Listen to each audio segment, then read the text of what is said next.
बिहार के एक छोटे से बच्चे के स्कूल के टीचर ने उसके वालिद को, उसके अब्बू को फोन किया।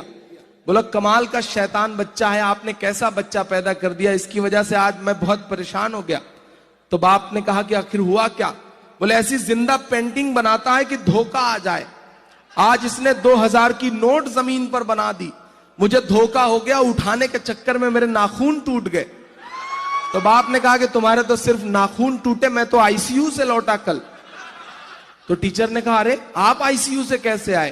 बोले इसने कल बिजली के मीटर पे कैटरीना कैफ की तस्वीर बना दी, चूमने के चक्कर में मैं हॉस्पिटल चला गया। अरे वाह वाह वाह। Likey